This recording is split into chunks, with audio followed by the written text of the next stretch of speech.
નમસ્કાર, હું દીપા શર્મા. હું એક ભારતીય છું. તમને સવાલ થતો હશે કે હું આવું કેમ કહી રહી છું, કેમ કે એક નેતાની વાત જરા ખૂંચી ગઈ છે હૃદયમાં. નેતા આપણા ગુજરાતના નથી એ વાતનો થોડો ગર્વ છે, પરંતુ એવા થોડા લોકો છે જે છત્તીસગઢના નેતાની માફક કદાચ વિચારતા હોય. છત્તીસગઢના એક નેતાની વિવાદિત ટિપ્પણી વિરુદ્ધ દેશભરમાં પ્રદર્શન થઈ રહ્યા છે. જોહાર છત્તીસગઢ પાર્ટીના પ્રમુખ અમિત બઘેલ વિરુદ્ધ. અમિત બઘેલ છત્તીસગઢના એક રાજનેતા છે. છત્તીસગઢમાં છત્તીસગઢ મહેતારી છત્તીસગઢના લોકોની દેવી માનવામાં આવે છે. જેવી રીતે ભારત માતા છે, એવી જ રીતે છત્તીસગઢમાં છત્તીસગઢ મહેતારી. કેટલાક દિવસ પહેલા છત્તીસગઢ મહેતારીની પ્રતિમા ખંડિત અવસ્થામાં મળી આવી તો ત્યાં હોબાળો થઈ ગયો અને કેટલાય લોકોએ વિરોધ પ્રદર્શનો કર્યા. અમિત બઘેલે પણ વિરોધ કર્યો, પરંતુ એ વિરોધમાં અમિત બઘેલે ત્યાં બીજા સમુદાયો પર અને તેમના આરાધ્ય પર જ વિવાદિત ટિપ્પણી કરી દીધી. તમને અધિકાર છે ભાઈ, તમે વિરોધ કરો, મરજી એમ પોતાનો રોષ પ્રકટ કરો, પરંતુ વિરોધમાં બીજા સમુદાયની ભાવનાઓ સાથે રમત રમશો. પોતાની જાતને લીડર દર્શાવવા તમે કહી દીધું કે સિંધી પાકિસ્તાની છે, કેમ કે એ લોકો પાકિસ્તાનથી આવ્યા છે. તમે એમના ઈષ્ટદેવ માટે એવી ભાષાનો ઉપયોગ કર્યો કે માછલીવાળા ભગવાન. હું એટલે જ અહીં એ સમુદાયની વાત કરવા નથી આવી કે હું પોતે એ સમુદાયથી આવી છું. આ અમિત બઘેલ સાહેબે રાજકીય રોટલા શેકવા આવી ટિપ્પણીઓ કરી કે પછી એ વ્યક્તિમાં જ્ઞાનનો અભાવ છે એ તો એ જ જાણે, પરંતુ હું એમને કહીશ કે પોતાનું જ્ઞાન થોડું વધારી દે. સિંધી પાકિસ્તાનમાંથી ભારત નહોતા આવ્યા. સિંધી એ હતા જે એ સંધમાં હતા. ભારતના રાષ્ટ્રગાનમાં આપણે સૌ કોઈ ગાઈએ છીએ. પંજાબ, સિંધ, ગુજરાત, મરાઠા. એ સિંધ પાકિસ્તાનમાં નહોતું, કેમ કે પાકિસ્તાન જ નહોતું. પાકિસ્તાન તો તમારા જેવા મહત્વકાંક્ષી નેતાઓ અને ચાલાક અંગ્રેજોની દેન છે ને.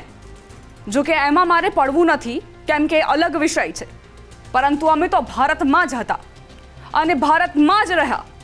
અમારી ધરતીને પાકિસ્તાનનું નામ આપવાવાળા અમે નહોતા, પરંતુ જ્યારે નામ આપવામાં આવ્યું તો પણ અમે તો ભારત જ પસંદ કર્યું ને. અમારા ભારતને પસંદ કર્યા બાદ પાકિસ્તાન અસ્તિત્વમાં આવ્યું. અમે પાકિસ્તાનથી નહોતા આવ્યા. મને એક સવાલ પણ કરવો છે. શું બંધારણનું પાયાનું જ્ઞાન છે આ ભાઈને? શું એ જાણે છે ભારતનો નાગરિકતા કાયદો શું કહે છે? Those born in undivided India, અવિભાજ્ય ભારતમાં જેણે જન્મ લીધો એ ભારતીય હોય છે. સિંધી હિન્દુ 1947માં પાકિસ્તાનથી નહીં, અખંડ ભારતથી આવ્યા હતા. પાકિસ્તાન પછીથી બન્યું. જેમનું આખું સિંધ ત્યાં હતું, જેમની આખી ધરતી ત્યાં હતી, એ લોકોએ શું પસંદ કર્યું? શું તેમણે પોતાના મકાન પસંદ કર્યા? શું પોતાના ખેતર પસંદ કર્યા? શું પોતાના ધંધા રોજગાર પસંદ કર્યા? પોતાની માલ મિલકત પસંદ કરી? ના, એમણે પોતાનો ધર્મ પસંદ કર્યો. એમણે પોતાનું ભારત પસંદ કર્યું. જરા વિચારો, શું વીતતી હશે એ લોકો પર જેમના કાને પાકિસ્તાની હોવાનો અવાજ સંભળાતો હશે? એ લોકોને જેમને પાકિસ્તાન અસ્તિત્વમાં આવ્યું એ પહેલા જ પોતાના ઘરમાંથી, પોતાના ગામમાંથી, પોતાની ધરતીમાંથી, પોતાના રાજ્યમાંથી લાત મારીને બહાર કઢાયા હશે. શું વીતી હશે એ લોકો પર જ્યારે લોકોને પોતાની ધરતી છોડવી પડી હશે? ત્યારે નુકસાન માત્ર એક મકાનનું નહીં, પરંતુ પોતાની સંસ્કૃતિ, પોતાની પરંપરાઓ, પોતાના ઉત્સવો, પોતાની ભાષા, બધાની ખોટ સહન કરવી પડે છે. કેટલી નફરત હશે એ દેશ માટે એ લોકોના મનમાં, જેના અસ્તિત્વમાં આવતા પહેલા જ લોકોને પોતાનું સિંધ છોડવું પડ્યું. અને એ જ લોકોને આવા નેતાઓ પાકિસ્તાની કહેશે. પહેરેલા કપડે એ લોકો નીકળ્યા હતા જેને જે મળ્યું એ વાહનમાં, કોઈ ટ્રેનમાં, કોઈ જહાજમાં. વિચાર્યું છે કેવી રીતે પહોંચ્યા હશે અહીં? ભૂખ્યા તરસ્યા બાળકોની સાથે ખાલી હાથે કેવી રીતે જીવન નિર્વાહ કર્યો હશે? કેટલાકે તો એવું પણ વિચાર્યું હતું કે પાછા જઈશું, આ બધું શાંત તો થઈ જ જશે. એક દિવસ એવો દિવસ આવશે જ્યારે તેઓ પાછા ફરશે, પરંતુ તેમને શું ખબર, ભાગલાની આ આગ તેમના ઘર, ખેતર, જમીન, માટી બધું જ ખાઈ જશે અને તેમને ભારતમાં એક નવી દુનિયા વસાવવી પડશે. પંજાબના લોકોને અહીં પંજાબ તો મળ્યું ને, બંગાળને બંગાળ તો મળ્યું, ફ્રન્ટિયરવાળા, બલુચિસ્તાનવાળા અને સિંધીઓએ પોતાનું રાજ્ય તો નથી માંગ્યું. તમે હરિયાણા, ઉત્તરાખંડ, ઝારખંડ, છત્તીસગઢની માંગ કરી, પણ સિંધીઓએ તો ક્યારે પોતાના સિંધની માંગ નથી કરીને. જે કંઈ પણ હતું એ બધું પોતાના દેશ અને પોતાના ધર્મ માટે છોડીને અહીં આવ્યા. એ ભોળા લોકોને નહોતી ખબર કે 78 વર્ષ પછી તેમને છત્તીસગઢનો કોઈ અજ્ઞાની માણસ પાકિસ્તાની કહી દેશે. અરે આ તો એક નેતાની વાત છે. કેટલાક એવા પણ છે જો મજાકમાં સિંધીઓને પાકિસ્તાની કહી દેશે. ક્યારે તમે કોઈ અવાજ સાંભળ્યો છે આ સમુદાયે કોઈ લાભની માંગ કરી હોય? કેટલા સમુદાયોને આરક્ષણ મળતા જોયા હશે, પણ એક ખાલી હાથે આવેલી કોમે તમારી પાસેથી અનામતની માંગ કરી ક્યારે? અને આ ભાઈ કહે છે કે આ લોકો પાકિસ્તાની છે. તમારી રાજનીતિ એ લોકોને અપશબ્દો કહેવાથી ચમકતી હશે, પણ આ વાત કાન ખોલીને સાંભળી લો કે જેને તમે પેલા માછલીવાળા ભગવાન કહો છો ને, એ અમારા આરાધ્ય છે, વરુણ દેવના અવતાર છે. તહેવારો પર જ્યારે લોકો પોતાના વતન જાય છે પરિવારને મળવા, દિવાળી હોય, નવરાત્રિ હોય, હોળી હોય કે પછી છઠ પૂજા, પ્રશાસન વિશેષ ટ્રેનો દોડાવે છે, બસોની સંખ્યા વધારી દેવાય છે. ક્યારે વિચાર્યું છે કે એક કોમ છે આ દેશમાં જેના ગામ, એમના પૈતૃક સ્થાન આજે એક દુશ્મન દેશમાં છે? એ લોકોએ ક્યારે તમને પોતાની પીડા સંભળાવી? ભઠોડો મારી દાદીનું ગામ અને સુજામલ મારા દાદાનું ગામ. હવે તો ખબર નહીં આ ગામડાઓનું અસ્તિત્વ હશે કે પછી હશે તો પણ કદાચ નામ બદલાઈ ગયું હશે. શું મને કે મારા જેવા અસંખ્ય લોકોને ઈચ્છા નહીં થતી હોય ત્યાં જવાની અને વારસો જોવાની? પરંતુ એ વિચાર આવ્યા પહેલાં જ અમને કહી દેવાય છે સિંધ કેવી રીતે જઈશું? આપણા ગામ, આપણી ધરતી, આપણું રાજ્ય બધું જ ક્યાં છે? એ પાકિસ્તાનમાં જેના અસ્તિત્વએ અસંખ્ય લોકોનું લોહી વહાવ્યું, લોકોને બેઘર કરી દીધા, એક ઝાટકે પાયમાલ કરી દીધા. કોઈને કાઢી મૂક્યા તો કોઈ પોતે પોતાનો ધર્મ બચાવવા ભારત ભાગ્યા. લોકો કેટલું સરળતાથી કહી દેતા હોય છે ને કે અરે આ લોકોને તો કાઢી મૂક્યા હતા, આ લોકો જીવ બચાવવા અહીં ઘૂસી આવ્યા. ક્યારે પ્રયાસ કર્યો છે તેમની પીડા જાણવાનો? અને આવા અમિત બઘેલ જેવા નેતાઓ કહે છે આ લોકોના માછલીવાળા ભગવાન. હા છે, અમારા આરાધ્યનું વાહન માછલી. જેમ મા દુર્ગાનું વાહન છે સિંહ, ભગવાન ગણેશનું મૂષક, ભગવાન શિવનું વાહન નંદી, એવી રીતે ભગવાન ઝૂલેલાલનું વાહન છે માછલી. અને અમારી શું માન્યતા જોડાયેલી છે આ ભગવાન સાથે એ પણ સાંભળી લો. કહેવાય છે કે સદીઓ પહેલા સિંધમાં એક ક્રૂર મુસ્લિમ શાસક હતો મીરક શાહ. એણે બધા જ હિન્દુઓને કહ્યું ઇસ્લામ ધર્મ અંગીકાર કરી લો, નહીં તો જીવ આપી દો. માન્યતા છે કે સિંધીઓએ સિંધુ નદી કિનારે વરુણ દેવતાની આરાધના કરી પોતાનો ધર્મ બચાવવા માટે. બધાએ ઉપવાસ કર્યા કે જો ધર્મ માટે જીવ જ આપવાનો છે તો વરુણ ભગવાનનું સ્મરણ કરતા કરતા જ આપી દઈએ. માન્યતા છે કે 40 દિવસ બાદ ભગવાન પ્રગટ થયા અને હિન્દુઓને કહ્યું કે તેઓ અવતાર લેશે અને તેમનો ધર્મ સુરક્ષિત રહેશે. આ 40 દિવસોનો આજે પણ તહેવાર ઉજવાય છે આ સમુદાયમાં, જેને ચાલિયા કે ચાલીસા કહેવાય છે.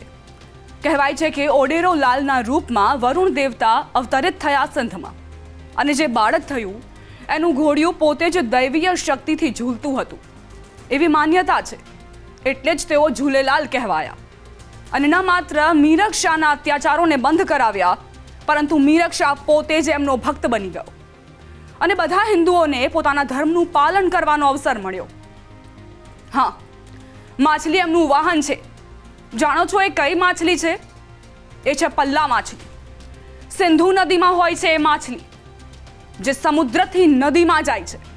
નદીઓ સમુદ્રમાં મળે છે, પરંતુ આ માછલી નદીની ધારા સામે લડી સાગરથી નદીમાં જાય છે. નદીની દિશામાં કરાંચીથી સાધબેલા 400 કિલોમીટર આ માછલી જાય છે. એ પલ્લા માછલી વાહન છે ઝૂલેલાલનું. એ પલ્લા માછલીનો વારસો સંભાળી રાખવાવાળા લોકો છે આ સિંધી સમુદાયના લોકો, જે ધારા સામે લડીને પોતાની સફર ખેડે છે. ખબર ન હોય તો તમને જણાવી દઉં કે સિંધુથી જ આ ધર્મનું નામ હિન્દુ રાખવામાં આવ્યું. ઇન્ડસથી આ દેશનું નામ ઇન્ડિયા રાખવામાં આવ્યું હતું. તો ઝૂલેલાલ, જેમને તમે આ ભાષાથી સંબોધિત કર્યા, એમણે તો મુસલમાનોને પણ પોતાના ભક્ત બનાવી દીધા હતા. મીરક શાહ તેમનો ભક્ત બની ગયો હતો. આજે પણ પાકિસ્તાનમાં તેમના ગીતો ગવાય છે. તો ભગવાન બધાના હોય છે. નેતાગીરી કરવી હોય તો કરો, પણ ભગવાન માટે મન ફાવે તેમ નિવેદન આપવાથી તમને કંઈ જ નહીં મળે. અને આ ભાઈ અમિત બઘેલ સાહેબના નારા તો સાંભળો, જાત પાતની કરો વિદાઈ, છત્તીસગઢિયા ભાઈ ભાઈ. આ એમની પાર્ટીનું સ્લોગન છે.